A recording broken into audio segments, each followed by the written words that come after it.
I'm Kate, and I'm 58 years old. I work as a neurologist at a university hospital in France. Since my daughter is on a short study trip to America, I decided to take a long break. How many years has it been? Visiting the university hospital, where I used to work, brings back both happy and sad memories. While sitting at the cafe terrace I used to visit during breaks, drinking coffee, I realized that 18 years have passed.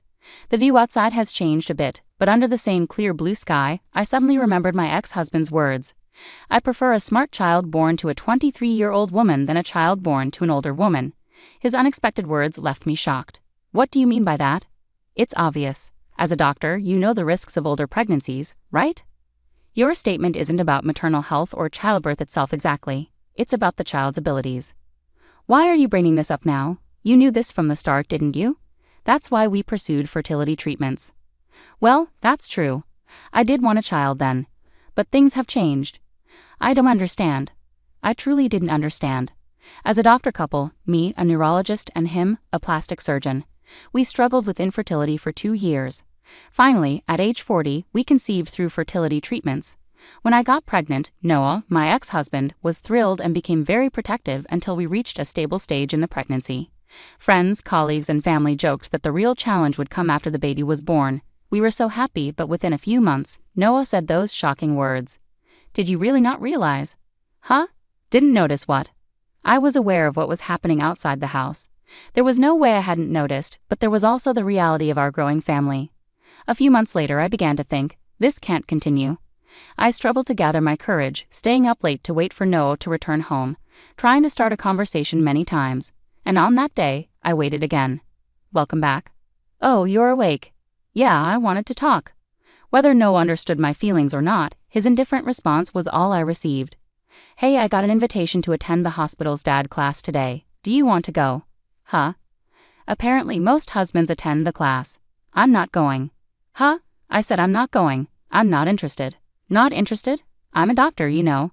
I've seen countless pediatric patients. I don't have a problem with kids, so isn't that enough? But raising our own child from infancy is completely different. Even though I'm a doctor, I have no idea about childbirth or parenting. It's beyond what I can imagine. That's your perspective. Mine is different. I'm fine, so I'm not going. End of discussion. Noah remained uninterested and exerted pressure, but I lacked the courage to continue. One of my colleagues mentioned she saw him. Cheating? She saw you recently in the city, arm in arm with a young girl, happily shopping in a department store. Oh really? Was that person stalking me or something? No, she just happened to be there and saw you. But she decided to gossip and used the word cheating. If it's untrue, that's slander, right? Huh? That's not the point. That's exactly the point. You realize I'm being suspected, right? It's a story where no one knows if it's true or not. So is it a lie? Well, my clinic focuses on beauty treatments, so it mostly employs young women. Women can be competitive with each other, you know? To keep them happy, I offer meals, shopping, and relaxation to recognize their hard work at a popular clinic. So, you're doing the same with other staff, not just the person my colleague saw. You could say that. So, you're neglecting our family for that? Kate, think about this. Without those girls, the clinic wouldn't succeed. They contribute to our income, right? So, thanks to them, we can maintain our household. Calling it neglect seems a bit harsh, don't you think? Noah smirked as he spoke, making valid points but also saying hurtful things. What's relaxation anyway? Is it code for hotel escapades? My colleague mentioned seeing him entering a hotel with a woman. It's a hotel Noah often uses for business dinners. When I heard that, I felt it was damning, but I couldn't bring myself to say it out loud. Maybe Noah had been hiding such activities since the early days of the clinic, focusing less on home once the money started coming in. After that, he seemed to hide less, spending less time at home. We're back to that initial suspicion. One day, as soon as he came home, he called out to my bedroom. Come here. I opened the door to find a flashy young woman sitting on the sofa, smiling faintly. Ah, is she the woman my colleague mentioned? My muttering caught Noah's attention immediately. So this girl here is going to be my official wife from now on, and she's already pregnant. I see. So what happens to me? Divorce, obviously. You can't just divorce me so easily. Easy or not, I have to take responsibility for this child. And what about your responsibility to me? Money. I'll give you more than enough. There will be a divorce settlement anyway. I could even give some money to that unborn child. It's coming from your old-fashioned womb. I'll provide enough to cover any shortfalls, so just hurry up, sign it, and disappear. With that, a pre-filled divorce form was placed on the table in front of me. The woman smirked, muttering disgusting under her breath as she looked at me. Being in the same space as these people was unbearable, and above all, I realized that Noah could no longer be considered my husband. From there, things moved quickly. We agreed to involve lawyers and decided that I would hold on to the divorce form. I couldn't bear to live in the same house with him anymore. So I quickly packed my essentials into a suitcase and left the house. 18 years later, returning to America, I never expected a chance encounter. Lost in thought, I noticed a figure approaching nearby. Just as I turned to look, I heard a voice I never wanted to hear again. "Kate." It was Noah. "It's been a while." Unable to ignore the greeting, I replied calmly. As he approached, he chuckled and spoke again. "So you're back from France with your tail between your legs? You went to France, right? Feeling the pressure and came back to rely on your alma mater." His mocking smile revealed his true nature, leaving a sinking feeling in my stomach. "Just a regular homecoming. My child had things to do in America, so we're here together today." "So that child from back then, I see. Why are you here together? Is that child sick or something?" His words left me stunned. I prefer a smart child born to a 23-year-old woman than a child born to an older woman. Noah's hurtful words echoed in my mind, and my heart sank once again as I struggled to respond. Footsteps approached from behind. "Mom, who is he?" Grace's voice brought me back to the present. She looked at Noah cautiously, and upon seeing her, Noah glanced at me suspiciously. Smirking, I said to him, "This is Grace, my daughter, and biologically, yours too." My words left Noah wide-eyed in shock. It wasn't surprising. Grace was tall, beautiful, and carried herself with elegance. Plus, if Noah had been keeping tabs, he might have heard the rumors about her. Carefully choosing his words, Noah asked me, "Wait, could she be Grace from the surgical research lab?" "Bingo, Grace is here for a temporary stint in the surgical research lab." Noah was speechless, and I couldn't help but laugh. The child he had abandoned before birth had grown into an exceptional medical student after 18 years. Moreover, Noah had assumed that a child born from an older pregnancy would be less capable or have health issues. He could never have imagined that she would become such a talented young woman. Surprised, aren't you? The woman you discarded, who you used to criticize about her age during pregnancy, has turned out like this. And Grace is even skipping grades. She's a second-year medical student at just 18. She's already graduated from university. I couldn't help but smile at Noah's clueless reaction. "Don't you know about the education system in France?" "Shut up. With all your knowledge, I thought you'd be aware." Noah reluctantly apologized, biting his lip. His pride was immense. Even in our marriage, he would bristle at any criticism from me. Now approaching 60, it seemed little had changed. Quietly, I continued, "Grace graduated from high school at 15 and college at 17. She's worked so hard, despite me being a single parent. She's an exceptional daughter, both inside and out. She's my pride and joy." I beamed proudly, but Noah, clearly frustrated, threw out a statement that demanded attention. You must have used your authority as a doctor to pull strings, right? Maybe you're even a professor over there. With that kind of power, you could manipulate anything. High school, college, even medical school. But don't think I'm like you." "Is that so? Is that your version? Sending your child to low-ranking high schools, struggling to get into any university, let alone dental school. You probably managed to finagle your child into some countryside medical school, right? How did you find out?" "I ran into someone who knew you from junior high and high school. Heard quite a bit." Caught off guard, Noah seemed desperate to know who it was. "Who was it?" he asked eagerly, almost childlike. Annoyed, I ignored him and took a sip of the coffee in front of me. Its familiar taste eased my troubled heart a little. One of the hospitals affiliated with the university where Grace was accepted is managed by an American. He seemed eager for me to start working at the university hospital right away, but I was pregnant at the time. So he suggested I teach at the university and work part-time at the clinic. It turns out he knew about my situation and asked about Noah. I didn't know him personally, but he mentioned hearing about me and my husband. I've heard rumors too about how being wealthy lets you push people around or play games with others. Noah's family were countryside landowners, wealthy and influential. As an only child, he fit the stereotype of a typical rich kid who could do as he pleased. "Who told you all this?" "Tell me." "It doesn't matter who it was. Your reputation precedes you, right? Your behavior has been talked about among your peers and acquaintances. Who said it doesn't change the truth?" To silence him from further protests, I added firmly, "That person warned me that I was being used." At first, I didn't understand, but after listening carefully, it all became clear. You, coming from the countryside, and me, living in the city. When we first met at our new workplace, I didn't know anything about your background. That ignorance was convenient for you, wasn't it? So you figured it out. Yeah, that's right. We were both new at work, and I had just moved from the countryside where no one knew me. You, being new too, didn't know about my troubled past or my character. You were convenient for me. What's wrong with that? Finally, Noah admitted it, and I confronted him directly. But that's not all, is it? Huh? You wanted a talented child, a child who could compensate for your own insecurities, right? So you wanted me. No, you wanted my position in genetics, didn't you? You desired my successful career in genetics, which are the opposite of yours, didn't you? What do you mean by opposite? Don't say foolish things in front of the child. No, you shouldn't speak that way in front of our child. Even after admitting everything, he tried to protect his pride. His petty behavior disgusted me. Don't worry, Grace knows everything. Huh, everything. Everything, including how you abandoned both Grace and me in pursuit of your ideal child, and your entire history. What? Did you spill everything? I simply stated the truth, how you disappeared before Grace was born. Trying to deceive Grace, who is so perceptive, won't work. I don't understand, Noah's voice echoed loudly in the quiet cafe terrace. Then Grace, who had been silent until then, spoke up. Don't you think it's pathetic? Huh?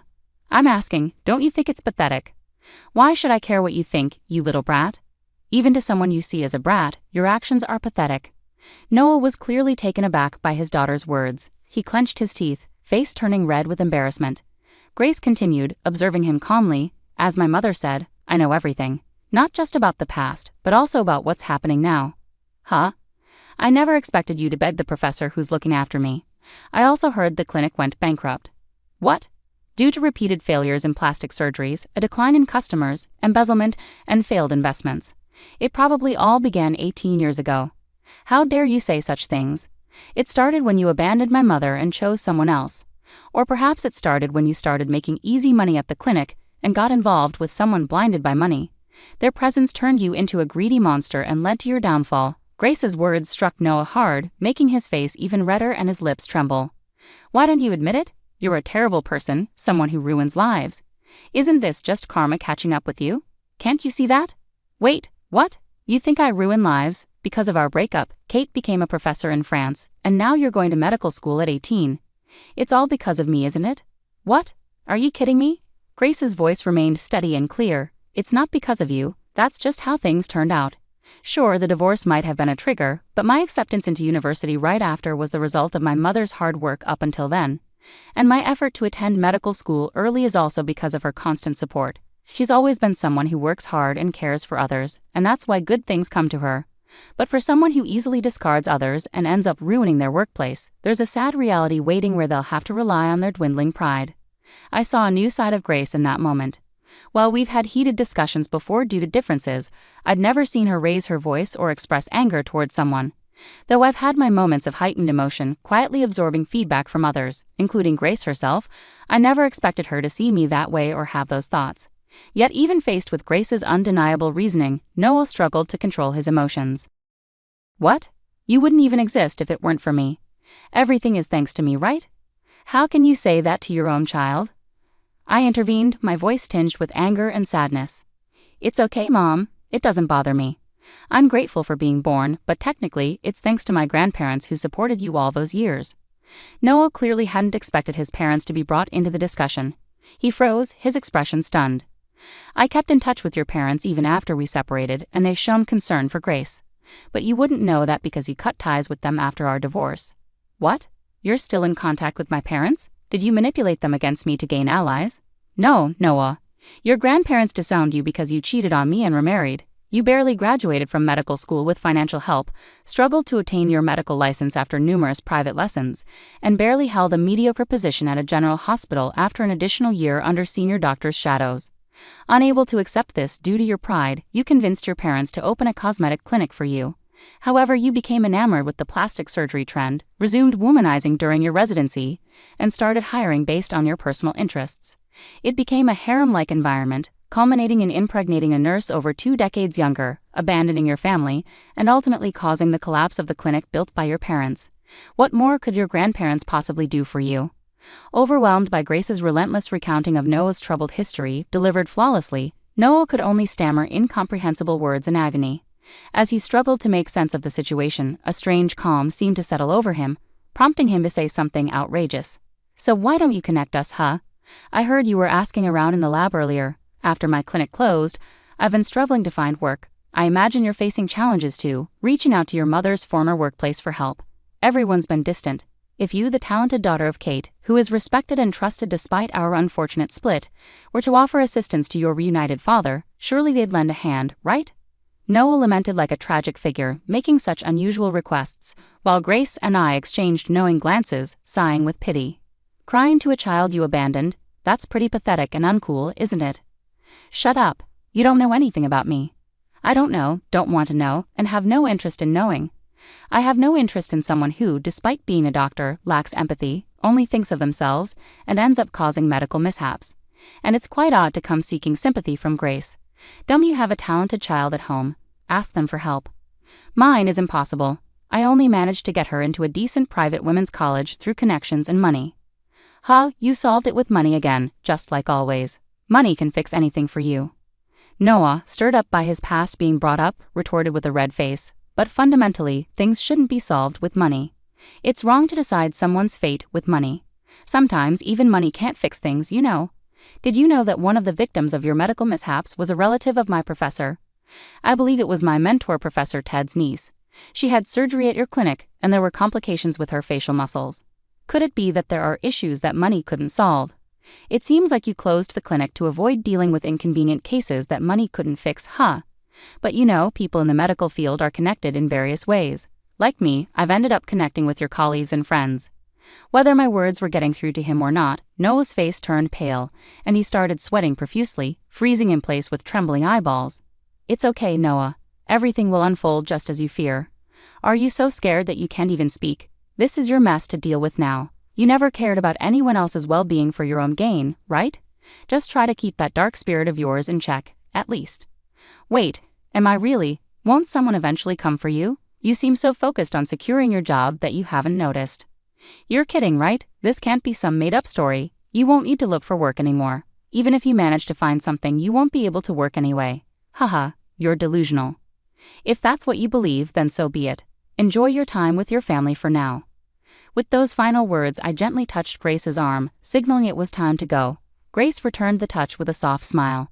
After about 2 months of intense medical studies in America, she returned to France.